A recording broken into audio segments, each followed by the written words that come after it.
you don't know me, I'm Mike Matsuno. I'm originally from Honolulu, Hawaii. I'm Japanese American. I'm a fourth generation, which means my great grandparents originally came from Hiroshima about 130 years ago. I have lived and worked in Japan for over 30 years. I have a Man in Japan channel, and part of that is to do maybe a live. I wanted to reach out to some of the viewers because a lot of people had questions about Japan, about travel. My first Discover Japan #1 and #2 were about traveling in Japan, and then today I thought I'd do something a little bit different, and so it's more about what I appreciate about Japan. And I thought this was interesting for people who visit or people who want to come and live in Japan. I even heard there are some people who want to actually retire in Japan. I'm not sure how the visa would work on that, but for those of you who are just interested in, Japan itself, today is about my opinion about why I really like Japan and why I'm still here. Before I get into today's topic, I wanted to share with you a short story about my life. Okay, so I was at the university, many moons ago, and our university, Willamette University, had an exchange program with ICC, which is a Japanese university, and most of my friends and my fraternity brothers were all going on that. They take 25 a year, but I didn't want to go on that because one, I look Japanese, I'm Japanese American. My idea was if I want to do a study abroad, I want to go someplace where is a real study abroad, right? I didn't want to go to Japan where I thought that there'd be a lot of people who look like me and just like in America, which was my thoughts and expectations. So I didn't apply for that program my junior year, and I applied for a AIFS program to go study in Kenya at the University of Nairobi. This would be a real, study abroad, study in Africa, study Swahili 101. There were some classes that I wanted to take. So anyway, I signed up for that. I sent in the $25, which was the application fee. And then I was getting excited. It was already, I think it was like around April. And so I was waiting to hear all my friends were going to Japan, and I was planning to go to Africa, Kenya, for a real study abroad. So I thought. Well, anyway, when it got close to May, there was a phone call from the AIFS office, and they said, really sorry to tell you that the program was canceled. And I said, oh, what happened? And they said, well, you need at least 6 people. And then I said, well, how many applied? And they said, oh, only you, 1. And so there was nothing I could say. I was the only applicant, right? And I guess not many people wanted to go to Kenya at that time. So they said they would refund my $25. And then there I was kind of sulking because already it was the end of the year and I wanted to go away for my junior year. All my friends were going abroad. Some were going to Costa Rica, others were going to Japan. And so finally I decided, well, I got to do something. And so I asked if I could still apply to get onto the Japan program. The deadline had already finished, but it was the school's program, so there was a lot more latitude. So I went to ask, and then they said yes, it's still open. So that's how I ended up coming to Japan. It wasn't a choice. It was shikata ga nai. I had no choice. That I went because I wanted to go somewhere, and that's how it started. And I wasn't excited about coming to Japan because I wanted to go to Africa, right? I tried to get myself a little bit more positive about Japan. Of course, my expectations were completely different. But so then anyway, I did come back in the late 1979, I think it was. And when I came, everything was different. Everything just blew my mind. And here I was, just in a place that was magical in a sense that everything around was different. The food was different, everything, And so even if the people looked like me or I looked like them, everything was different. And so there was that moment in my life that I go, oh my goodness, this is a completely different world. And that was the start of my relationship of coming to like Japan, and it wasn't always easy, and I didn't speak Japanese at the time, but that was the start. Today I'm going to talk to you about, after 30 years, what I admire about Japan. I'm not going to talk about the typical things that most people will usually say, like, oh, we like Japanese architecture or pop culture or anime or geisha or maiko-san or food or video. I'm going to talk about a couple of things to me that are really, really important. I mean, even deeper than that, more about qualities of Japan or the Japanese people that I think are really the base of why people really come to really like and love Japan. Not everything in Japan is easy. Even after 30 years, I still struggle with a lot. In fact, I think I'm going to do another live in 3 weeks, July 7th, about what frustrates me about Japan. Kind of be the opposite of this. But today it's about what I really admire about Japan. And first is, and I've mentioned this before in the Discover Japan 1 and 2, is safety and low crime. That's really what I think is probably one of the most important things. Like single women can walk alone at night, even late at night, the last train. You see young children on the train, like I see some, like sometimes almost I think too young, like 5 years old, 7 years old with their uniform catching the train by themselves. And it's like, it's in America, you would never ever do that. But generally it's overall it's safe, so children can go to school on their own. They can walk home usually by themselves. Yes, there have been a couple incidents where some children have got hit by a car and things, but it's rarely where someone is coming and abducting, a child or something. So still there's that idea that it's still quite safe. Any large city, Tokyo, Osaka, even in the red light districts, like if you go to Shinjuku, Kabukicho, you feel a little bit, not scared, but you look around and you see some characters, and you do have some of those scammers. You hear about those scammers, right? So sometimes you have those guys standing out there with these real big posters of pretty girls or young girls, and they're trying to lure people in to come in and to drink. Be very, very careful. I wouldn't even go, because a lot of times there are like the scams. They'll get you in there, and then some of the ladies will order drinks. You have to buy them drinks, and the drinks are like $100 each or whatever, and you don't even realize by the end of the night you're ending up spending like your bill is like $3,000 or whatever. You see that there's some YouTube videos about that. So those scammers are there, but again, they're standing outside. No one is literally forcing you. If you go in, it's kind of on your own choice. So again, although they have these scammers, it's not like you feel like you're in bodily danger. If you really think about it, the United States population is 330 million. Japan is about 127 million. So it's about a 2.5 ratio, right? 2.5 more people in the United States. But if it comes to like number of murders, America is about 17 times more, murders than in Japan. So again, yes, there is murder in Japan. Yes, there is crime, but it's at a much less amount. If you look at like theft, robbery, and like fraud, when I looked up some of the data on that, there were like 4.6 million, cases in the United States. In Japan, had like 407,000. That's about 100 times difference. And a lot of the Japanese theft is like, I think 20% was bicycle theft. A lot of you who have been to Japan, on the bicycles, right? You see them. They have those kind of like those keys and things. It looks so easy to steal. It is kind of easy to steal or break the lock, right? So 20% is that kind. I'm sure a lot of it is like drunk people stealing someone's bike because they didn't want to walk home. That's 20%. 30% is shoplifting. But in American style of robbery is like heavy duty, right? Especially recently in the last year, you saw those people go into those stores, Walmart and whatever, and just take everything. So very different type of, even if you compare the cases, the Japanese cases are still not at the level of violence and big crime like in the United States. And even like sometimes people talk about the Yakuza, and I have never encountered the Yakuza, but normally the police know where the Yakuza are, the Yakuza know where the police are, and it's kind of like everybody knows where a lot of times where people are, and there's a kind of, I don't want to say respect, but there's a kind of balance in that people know. So again, yes, they'll be down in the red light districts and things. Yes, they're the ones who peddle the drugs and things. But again, unless you really kind of go looking for it, it's not like coming out to you. I still feel Japan is still really very safe. And the reason that I really came to understand this idea of safety was when long ago I was studying in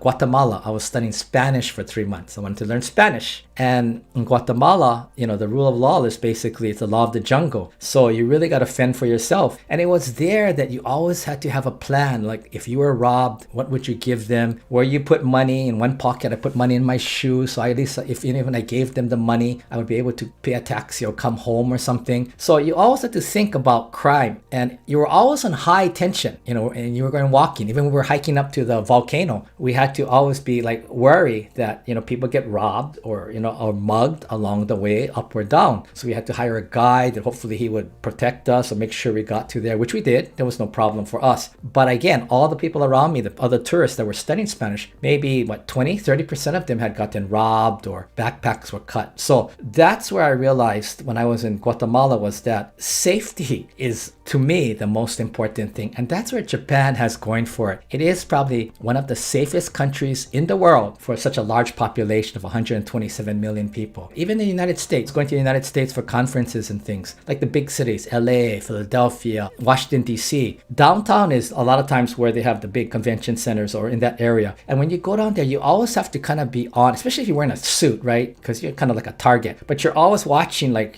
where you walk. You don't want to stop. because if you stop at the traffic light, you want to keep moving because a homeless or a panhandler might come up to you and start asking for money, and you're always like on. That kind of stress is, to me, quite tiring, I think. And that's why I really, I enjoy Japan, is that none of that in Japan. I never felt ever that I was at any kind of bodily harm or I had to worry about someone stealing or mugging me. Even in the late nights in Kabukicho, I mean, you gotta still be careful, but I never felt that kind of like I feel like in the United States, where I'm always on where you park your car, what area you're driving into. You always gotta be on, right? And I hear like now, especially in like San Francisco, they're getting, like there's a lot of breaking-ins and crime, whether it's the drugs or the opioids or whatever. So anyway, getting back to my point, the point is basically is that it's basically a very safe country. In fact, once I was at Washington, D.C. for a conference, NAFSA conference, and I was catching an early morning plane, and what the news said on the television was 6 hours, 6 murders. In Japan, when a murder happens, one murder somewhere in the country, NHK will cover it, the news, and everybody will hear about it through Japan. But it's only one murder. It's not every day. It's such a big and unusual occurrence that it's reported throughout the whole entire country. It's something that's not really common, and that's what I truly love and admire about Japan. So that's number one. Number two is customer service. I don't think anywhere in the world can match the level of customer service in Japan. If you think so, and there is a country that you have had better service, please write it in the comments, because I'm curious to know. I would like to go there. I always believe that the Japanese are very professional, they're very polite, and they have very good hospitality. They have their word, omotenashi. Omotenashi means no front, basically, directly translated. Basically, it means that the customer is king, or the customer is,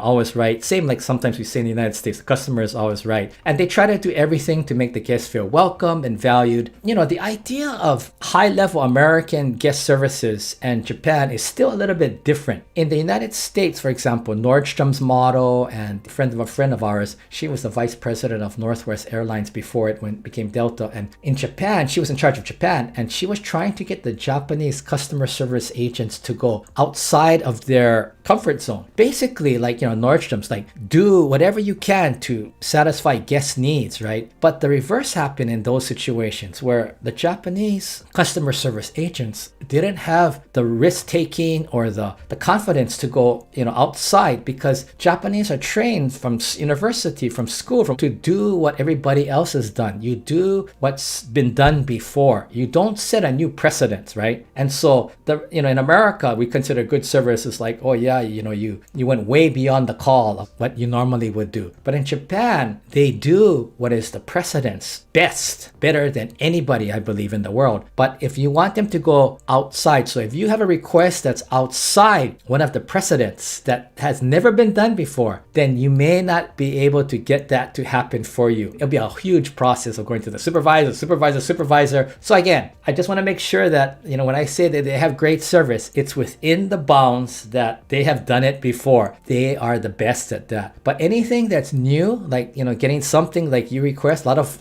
Westerners or foreigners like to request something, different. Be prepared that may not happen. And it's not because they don't want to give you good service. It's the culture is not used to stepping outside of the bounds. The idea of omotenashi. And, people are just nice and helpful. Lots of times it's a language issue. It's not like anyone is trying to, like anyone's unfriendly or not friendly. It's more about they feel more either shy or they feel a little bit intimidated about trying to speak English, or they feel they cannot. So they're maybe more standoffish. But they all want to help. Most of them, at least 99%, I think, believe they want to help if possible. Sometimes it's a language issue. It's not a thing about they want to help or not to help. It's about the language. And as I said before, it's like if you don't speak Japanese, you can just smile and point to your phone if you're going to go somewhere, or use gestures. Gestures are quite amazing. Some people are just amazing at being able to convey through gestures. And remember, lots of times the words, you can say the English word in like a katakana pronunciation, like computer, or glass, gurasu, or light, raito.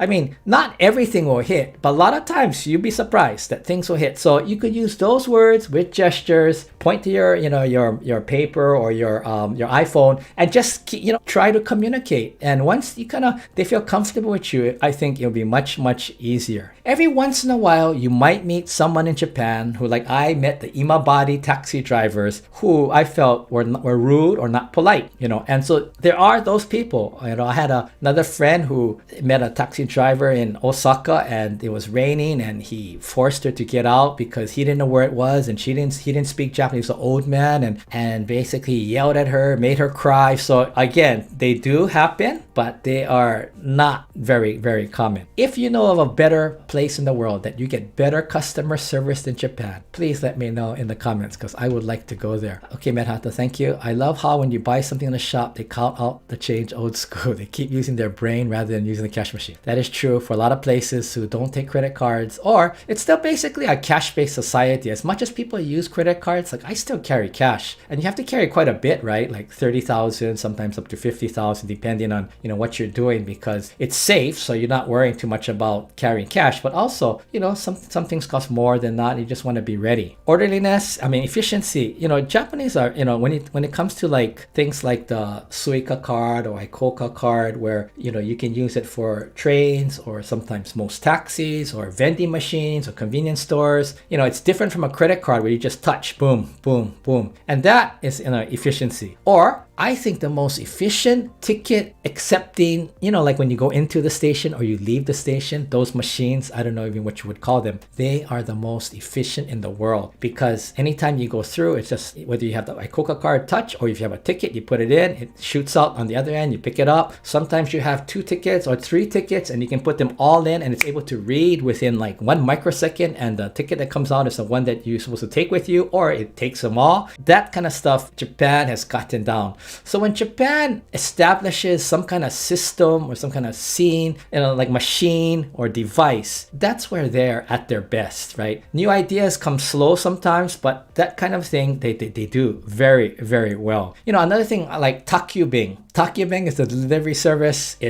I said before, I believe it's the best domestic delivery service of any country. It's fast, it's safe, it's quick, and it's cheap, at least for the size. Because you can send up to large suitcases or heavy boxes. You just sometimes have to pay a little bit more. They'll take big things, surfboards, golf club, and you can send it every day. And most places in Japan, it's 1 day. Maybe Okinawa and Hokkaido might be a little bit more, take a little bit longer. But for most places, it's 1 day. So where can you get that kind of service? That quick, that fast. That's, again, where Japan gets it. It's like nobody can beat them in the efficiency of Takyubing, that kind of thing. Like I always use Takyubing in Japan, even when I travel. If I don't want to carry heavy suitcase, and for those of you who are traveling, and you don't want to carry the suitcase, send it by Takyubing. It takes overnight. It'll be there, except for the airport. I think it's at least 2 days. You have to make sure when you send to the airport, make sure that you send it in time, because they're very, very strict about that. But normally it's when you send it to another hotel from Tokyo to Osaka, it's usually overnight. So do check with the hotel people or whoever,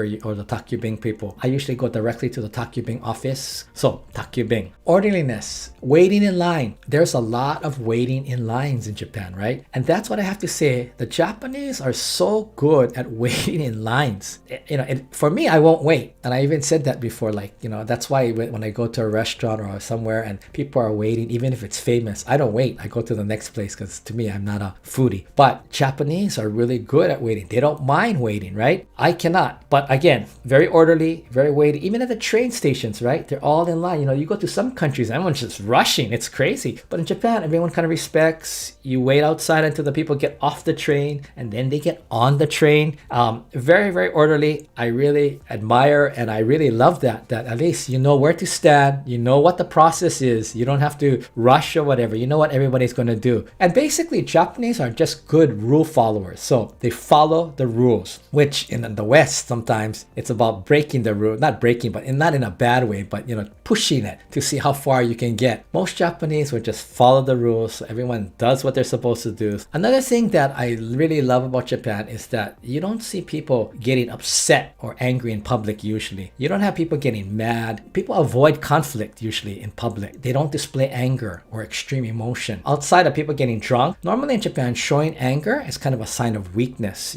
Being in control is really the norm and the ideal. Most Japanese, you just want to get along. Nobody wants to be a troublemaker. Sometimes you have those Yankee types. We call them Yankee types. They're the ones with the blonde hair. Sometimes they have like the red sunglasses or whatever, kind of look like Yakuza types. They're called Yankee. They're the ones that seem to be like the troublemakers, the bad boys. But there are not many of them, and they're not all like that. Some of them are really nice. I know a couple of them. But again, you just get that impression. You look at them, they're trying to be cool, they're trying to be tough, kind of thing. Those types, maybe there are more tendencies that there might be some problem. But normally, again, it's not like in the United States where there's a lot of conflict or people get mad. Or the whole point of Japan is this idea of the idea of harmony, to get along, to get along with people. That's what the Japanese have built their whole society on, this harmony.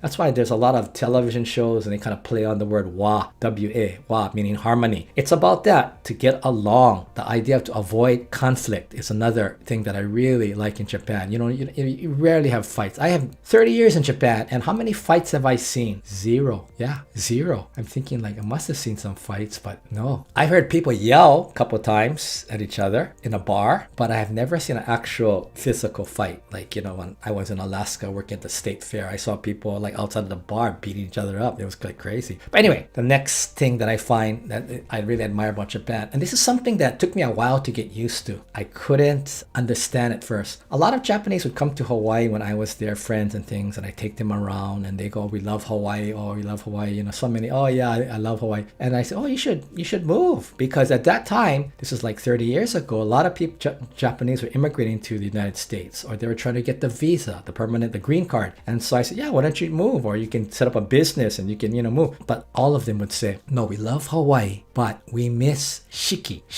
S-H-I-K-I. Shiki means 4 seasons. So the Japanese love that 4 seasons. And for me, I'm thinking like, well, it's okay, but it's so hot in the summer and so cold in the winter. But it's not necessarily, it's about those extremes. It's basically about the whole culture like changes, like food changes, drinks, alcoholic beverages change to the season. Everything is connected to the changing of the seasons. Your clothes change, like, you wear long sleeve until right around now where you start switching to short sleeves at the company. Everything will change, right? And the colors you wear are different, and the style of clothes you wear, even people's hair changes somewhat. Of course, it gets shorter when it's hotter. So everything is connected to Shiki. When you think about it, the Japanese are very, because of, big natural disasters they have, and, they're an agricultural country. So they're very dependent on nature and natural changes. Even like with the cherry blossoms, the idea of Ichigo Ichie, like you only have this moment. The rice harvest festivals in the fall, all built around this idea of nature, this idea of 4 seasons. The Japanese are very embedded in Shiki. I didn't even understand that, but now I kind of do, and it's not only like you think 4 seasons, it branches out to different areas. Like, I was living in Alaska for about 7 years, and at that time, we did like a bed and breakfast in the winter, and we had like a viewing spot for the Northern Lights winter tourists, and we had like a omiyage, like a gift shop, as well as we took pictures and things. I took pictures from there. Anyway, the Japanese were 99% of the market at that time. I hear these days, I haven't been back to Alaska in a while, it's now Chinese, but at that time it was the Japanese, and they love to go and see the Northern Lights, the aurora they call it, right? Now, most Americans, if you ask, you want to go and see the aurora? Yeah, a lot of people say, yeah, I want to go, but it's dark and cold, so most people probably won't go. But the Japanese have this connection, and they connect it to what is called Daishizen. Daishizen is like big nature, that's the word, or vastness of nature. And so the idea of seeing the Northern Lights in this cold and dark, kind of environment, where it's like sometimes moving. It's almost like, the idea of natural. And I think, the concepts of wabi-sabi, the idea of wabi-sabi is the idea of where you love something because of its rustic quality or that it's imperfect, the unbalanced tea bowl. When you compare Ginkakuji to Kinkakuji is the golden pavilion, right? Beautiful gold, very symmetric. And you go to Ginkakuji, where the new bus is now going, right? The express bus is going. If you don't know the background and you see Ginkakuji, the silver pavilion, you go in, you go, oh, is that it? Because my first impression when I went many years ago was like, is that it? It looks like an old house. And basically it is an old house. But it's this idea of wabi-sabi. Wabi-sabi meaning like this idea of the beauty in the imperfection. So a lot of Japanese will prefer Ginkakuji, the silver pavilion, to the golden pavilion. But most foreigners, of course, because it's gold and symmetrical, will prefer the golden temple or golden pavilion, excuse me. So again, that whole idea of nature, wabi-sabi, I believe is connected to this whole concept of Shiki or 4 seasons. The idea of Zen too. All of that is embodied, I believe, or embedded in the concept of Shiki. And it just goes wide from there, to different Daishi Zen, to big vastness of nature. Star said, conformity is somewhat admirable. Yeah, so there's good and bad, right? Because at times, like even me, I'm a anti-conforming person. But on the other hand, it works here in Japan for most part. And it keeps 127 million people on a small landmass of 20% of California in check and not people running crazy and killing each other. So I think if it works. So I guess it's hard to know when is it good to conform, when do you need to push the boundaries. And I think that's what Japan is still dealing with, how to push the boundaries or when to push the boundaries. And that's the transition that's happening in Japan now, I believe, but it's going to take some time. I remember a Japanese professor once telling me, ware Nihonjin, we Japanese must conform. This is back 30 years ago. He was an old professor, Dr. Yoneda. He came to our university at Willamette University, and that was one of his words, ware Nihonjin, we Japanese must conform to be Japanese. Just say, okay man, one time I left something at a service counter and I forgot it. I came back and the person took me to the lost and found place in the building and it was there. I couldn't thank her enough for her help. Yes, and this is very common. For one thing is that people will usually not take someone else's stuff. People don't take someone else's things. They respect the property. Also, lots of times in America, like if you leave your bicycle cord loose on your bike or something, people will take it just to steal it. They don't even have a use for it. It's not like they needed that bicycle cord or something. They'll just steal it. And that kind of thinking doesn't really exist in Japan, at least not now. And so that's why I really like Japan, that you could forget something. And especially like at a service counter, no one's going to take it usually. And they were nice enough to take you to the lost and found. That's why if you forget anything on the train, and I did a video about this and my red Columbia jacket and how I love that jacket, and then I left it on the train and then I went back to check the first couple of days and it was gone. I said, okay, well, this is one of those cases that in Japan, it's actually gone 3 days after I reported it. They did call and it was there and I went to pick it up. There's a video there, and if you're interested, please, you can find it in my on my channel. So thank you, Marato. Yes, that's the beauty of Japan, is that there's a still respect for people's belongings, but also that people want to help you.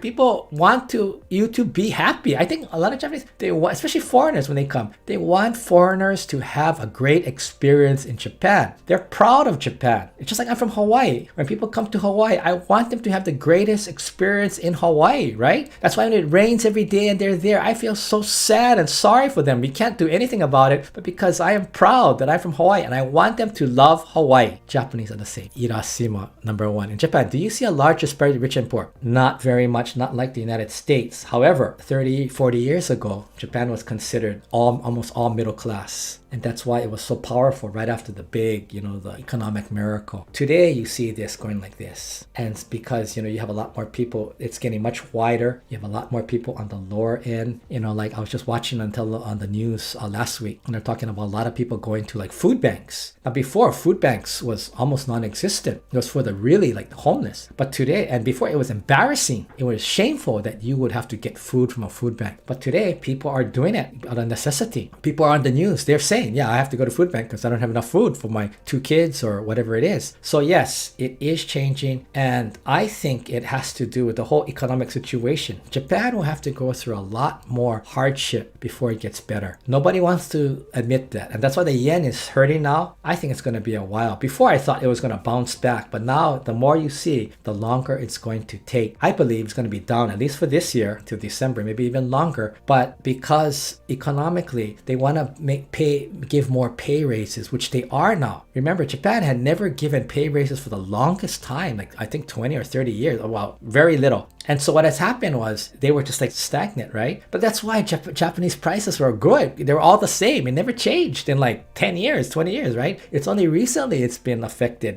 They're raising the prices so they can pay more. Also, inflation has hit too, so prices are going up. You know, I used to buy something at 100 yen. Today, it's about 160 yen. But that's part of the whole thing. Where other countries, they were paying more, so their prices were going up. So Japan is finally getting around to it. But I worry about Japan is that they're no longer the manufacturing giant like they were back in the 80s. Now they're more of a service industry. It's the manufacturing power that they could get the big benefit as far as they be in the black, not the red to other countries. Today, Japan is in the red as a trading partner. Even if you have Toyota and Toyota is doing very well, they cannot hold up the entire country. And so that's what's going to go on. So yes, the gap is widening. And so they're still trying to keep it together, right? The government is trying to give subsidies to people who are less fortunate, and they're trying to do their best, but they're still struggling really, really hard. So I worry that in the next 2-3 years, it's still going to be rough for Japan, whether not only the yen, but the people themselves. So, and with the yen rate the way it is, you're not going to see a lot of Japanese people traveling,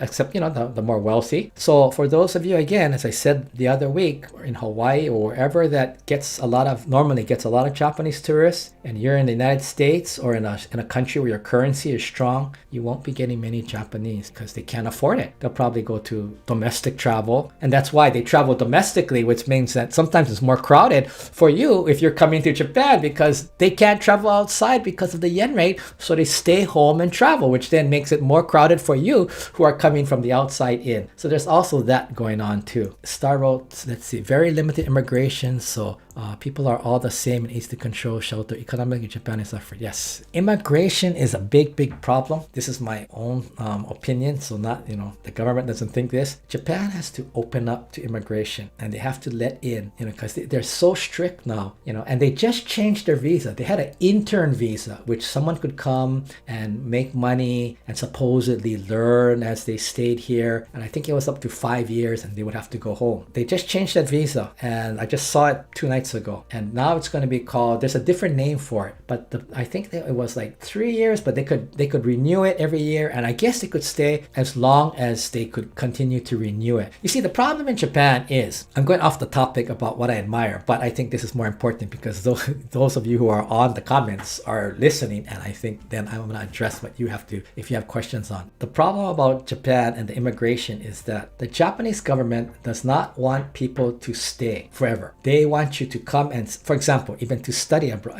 to come and study. They want you to come and study, but they want you to go home. And they want you to come and work and add and help the, like the agricultural or the CNAs and things, but they want you to go home. So people don't have the motivation. I mean, like people who want to come or they want to immigrate somewhere, they might be thinking, well, maybe I'll go to Canada because after 3 years, maybe I can get a kind of a temporary permanent visa and then maybe eventually become a citizen.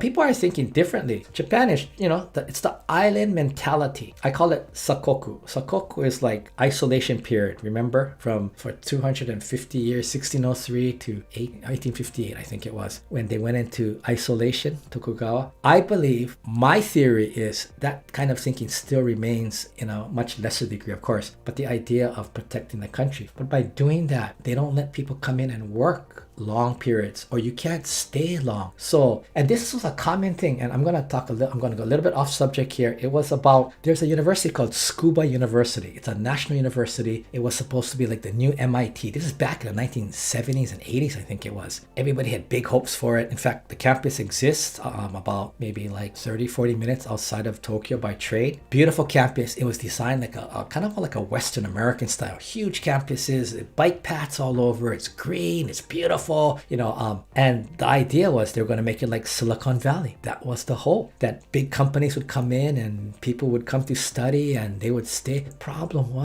is that when students came on a lot of times scholarships from the Ministry of Education, education and things, and they would study, they wanted to stay, or they wanted to teach, or they wanted to do research, there wasn't a position. There weren't positions for them. So Japan basically said, thank you for coming, and iterashai, go back. It's time for you to go home. And so a lot of those trained, postdocs or, graduate students left Japan and they went to Singapore, they went to the United States, or they went to Germany, because people would pick them up. They were trained and taught here in Japan, but yet they couldn't stay because Japan didn't have a system, because the overall thinking of sakoku is not to have people stay longer than they want. No, they're not offering, please make Japan your home and stay forever kind of thing. No, that's not here. And that is part of the problem. So all the students that Japan trained, like at scuba and things, they left, most of them. Very few got any teaching positions left here. So they left. And when they went to, wherever, Singapore, they're probably there right now, like all over. Those countries benefited. I'm sure those countries were just saying, yeah, please, we're waiting. Yeah, just send them this way. But because Japan was so uptight about that. So what happens is scuba never developed into the so-called Silicon Valley that they wanted. And remember, the big key here is diversity. Japan needs diversity. But if you send everybody out after they get trained, how can you increase your the diversity component? And so that's why immigration is so important for Japan. And of course, when you open up the gates, you're going to have good and you're going to have bad. You might have drugs, you might have other things, you might have human trafficking, you might have a lot of things.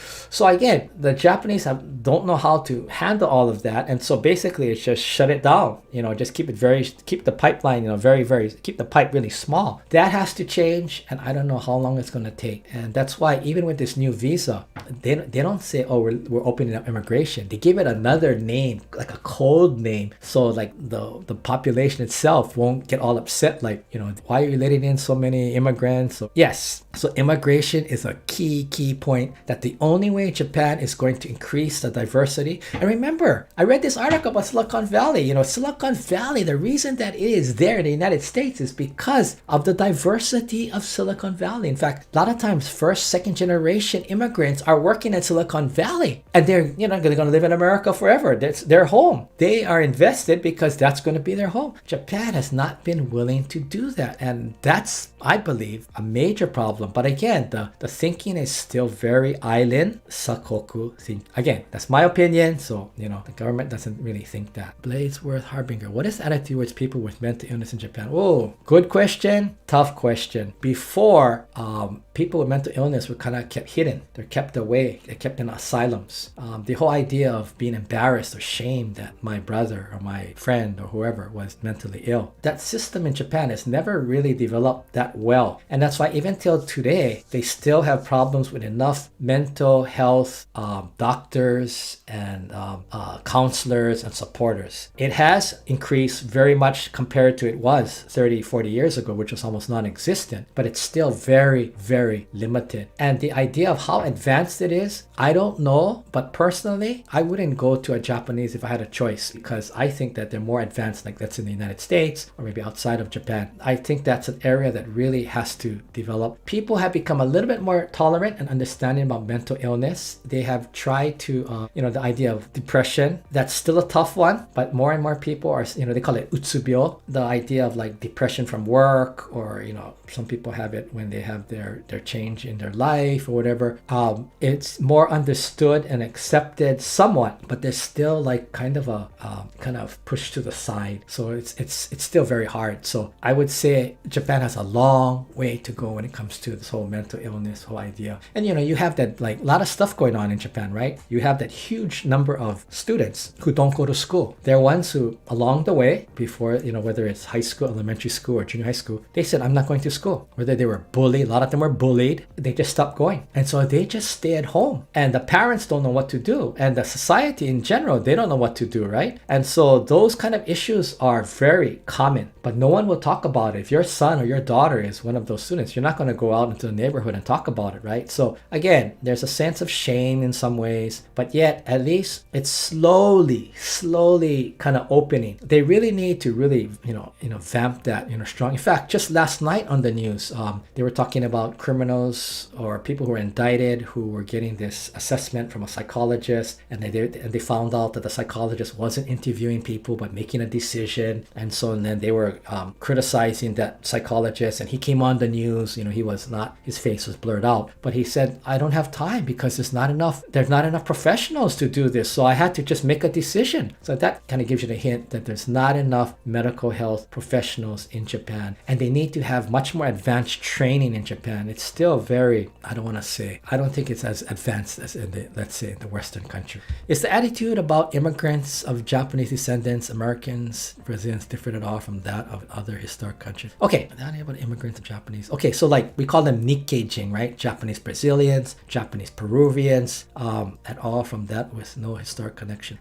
Good question. So it's really it's a little bit tricky, this one, because even among Japanese descendants, like I am Japanese American, I speak English. I can teach English, although sometimes it's hard to get a job because of my face. But English is considered put on a pedestal, right? You're English speaker. So let's say I'm going to graduate school. I can get a job teaching English. This is back 30 years ago, right? Making 3,000 or 4,000 yen an hour, which was good at that time for a graduate student, okay? If you are Japanese Brazilian or Japanese Peruvian, you speak Spanish and maybe some Japanese. There's no Spanish teachers needed at that time, at least. And so those people end up working in washing dishes or doing more manual labor. They were getting paid like 450 yen. So among the Japanese descendant, on what country, if you're from Canada or United States or maybe even UK, not many in UK, you were a privileged group within that group. And if you were from Brazil or Peru or Bolivia, you had a much harder time. In fact, a lot of those Japanese descendants worked in factories and they worked all together. So a lot of them, there's little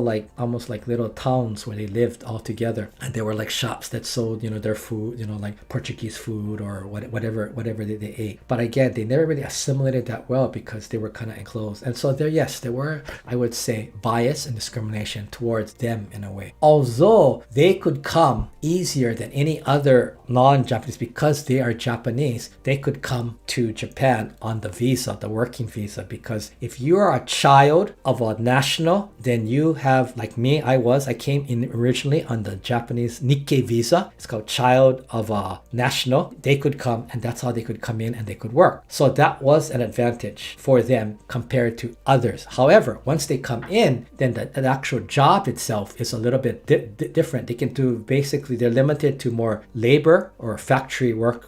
They don't get that much high paying jobs, not like maybe some of the English teachers or some people are going to business. So it's all about how you look, right? I mean, if I was Caucasian white, I'd be more marketable, realistically, than having a Japanese face. I could tell you tons of stories when I first came, how difficult it was to get a job and how I could even sense it when I went to the interview already. Once they saw me, it was like, oh, thank you, but no thank you. I could feel it. But again, you can't change the way you look, right? So it's like playing poker, right? You can only play the cards that you have. So, and there are times that I was happy to look like how I am because I could just be on the train in disguise. I'm in camouflage, right? And I could listen to people around me talking and no one was like looking or staring at me, right? It can work for you too. One interesting thing about the Japanese Peruvian, Brazilians is you almost have like a reverse thing. Okay, so think about this. The first generation, their grandparents or parents, they moved to Peru or Brazil. Brazil has 2 million Japanese Brazilians, right? They're the largest outside of Japan. And I just interviewed a gentleman from Peru, Carlos. He was talking about Japanese Peruvians, and there are 250,000 Japanese Peruvians. Anyway, what happens is work is tough in Brazil and maybe in Latin America. So some of them, the second generation that are born there, that mainly speak only Spanish, and some of them speak some Japanese, they all come back to work in Japan. So eventually they come back and they have children and they stay here for a long time. Their dream is just like their parents' dream was when the first generation went to Hawaii or America, 100 and 130 years ago, or to Peru or to Brazil, was many of them, the majority, wanted to make money, save money, come back to Japan, buy a nice house, or be quite wealthy if they could come back. That was the dream, which for most people never happened because they never, they were doing labor. They never were able to save that much money, which then they get married, they have their second generation children who learn the language of that country, who have never seen or know Japan, but there's an opportunity to work, so they come back to Japan to work. Or they come back to Japan, they work in the factories or whatever, they get married, they have children, and They want to save money. They want to go back. So the first generation wanted to go back to their homeland, which is Japan. The second generation, born in Peru and Bolivia, and even for Japanese Americans back 50 years ago, their dream is to go back to Peru or Brazil because that's their homeland. But they have children, third generation, right? And their children now know Japan. They don't know Peru or Brazil, and their children want to stay. So it's really kind of like, wow, like they go over the first generation, they want to come back, they have children, the children don't want to leave, they end up staying, but the children get they get old and they have job opportunities, so they come to Japan and then they stay a while, they have children, and they want to go back to Peru or Brazil, but then their children don't want to go because they only know Japan. So there's also that going on, and it's like, wow, especially with South America, like Bolivia, Peru, and even Argentina and Brazil. Star asks about reverse discrimination. I don't have time today, but one day I will tell you the story of reverse discrimination because of me looking like I am and feeling like I'm American, but when I go back to America or when I was in Alaska working, I was like the only Asian person every place I went, mainly, and I felt kind of like I was never American, right? Or in Japan, when they're looking for English teachers and I go in to apply, it's not my face they want. This face is not going to be on any English school brochure. It's not going to be in any video. I won't go there today, but I have so many stories about how this worked against me, but yet it's just interesting because impression is everything. First impression, how you look really makes a difference, especially in Japan, and especially for when you hire English teachers. I am on the worst of the food chain. Male and looking Japanese face and Japanese name, I'm on the bottom of the food chain. The name of those children who stay home are called hikikomori, and they're the ones, there's thousands. I don't even know the count. There's thousands that are in Japan that whether they were bullied or they were taken advantage of or whatever, or they just don't want to go, they just stop going to school. And I never heard of this in the United States. Like people just say, okay, I'm not going to school. Well, maybe in America they do homeschooling, I don't know. In Japan, the parents are troubled and frustrated. They don't know what to do. And I have a friend whose daughter has been a hikikomori child for like 30 years. Now that child is like 38 or something. And he doesn't know what to do because she doesn't work. She just stays in her room and stays home. So he worries like, what happens when they die? Who's going to take care of her? So there's a whole nother thing to that hikikomori social issue also. The last things I'm going to mention that I love about Japan is convenience. The convenience stores, the takubing, public transportation, toilets. I know this sounds funny, but I'm kind of a toilet person, meaning that I always kind of worry like if there's a toilet around, right? Well, Japan has toilets, everywhere, right? And all convenience stores, well, 99.9, there are a couple that don't let you use their toilet or don't have. 99.9% have toilets. That's their selling point. If you look when you're driving around and you see a big convenience store with a big sign, and they have the female and male sign of the toilet because they're saying stop here and use the toilet, and basically they hope that you'll buy something. So yes, I love that about Japan. It's very convenient. Another thing is, let's say I live in a rural community. I live 30 minutes outside of Kyoto, between Kyoto City and Nara, and it's a rural area. But on my bicycle now, within 10 minutes I can go to the supermarket. There's 3 supermarkets, post office, bank, dry cleaning, gym. Every place can be going. So convenience. So a lot of times different small towns, or even like this is a small rural area, has everything within a radius where you can get through by bicycle. I think that's very convenient. Punctuality, the Japanese king of punctuality. Of course, trains run on time, and even buses, which not always, but a lot of the time. How do buses run on time when you don't know what traffic or traffic light you're hitting or whatever? But for most part, they are on time. Other things like never being late for meetings. People are never late for meetings. A lot of times in America, I remember when I was there, people come, wandering in or looking at their phone coming in. In Japan, you are there on time. I go to the company, right? Like tomorrow I'll go again, and we have this 8 o'clock meeting of all the managers, like 35 managers or whatever. Everybody is there on time every single week. Nobody is late. Nobody comes wandering in. Oh, sorry, I took a phone call. Everybody is there on time. And so even when you go out as a business, you go to another business, you are always on time. It is be rude to be late. On the other hand, you don't want to be too early. So if your meeting is at 10 a.m. a.m., you don't go at 9:50. You wait to 1 or 2 minutes right before 10 to go in. But you're never late, but you don't go too early. There's this whole dance you have to do, and I don't even really know it that well. So a lot of times people, or like myself, I will go early, find where it is, and go downstairs, and they'll have coffee or they'll rest until the time, and they'll time it so they get to the place just 1 to 2 minutes before. Again, you don't want to be too early. 5 minutes might be too early. So you want to make sure that you are there just on time. And it happens every single day. It's just a common thing. Even among friends, people are always on time. That's why the foreigners are usually the ones that are late, because they're just like running around. Usually a lot of them are late. But there is one place that the Japanese are not punctual. And this to this day amazes me. It's at the university. Students at the university don't seem to care if they are late. They're always on time in high school, junior high school, elementary. But the moment they get to college, I don't know what happens. They come in late, or they just stumble in. And you know who else is late? A lot of times it's the professors. They don't seem to respect time in the university also. A lot of them, not all, some of them are fine. And then when I ask the students, well, how come you always come late to the so-and-so's class? They go, well, the professor is always late, so we must also come late. When I ask the professor, how come you go? Oh, the students always come. They blame each other, and they use it as an excuse why they're gonna be late, because if I come early, they're gonna come late anyway. It's kind of crazy. It's ridiculous, I thought. But anyway, that's the only place in Japan that people are not punctual,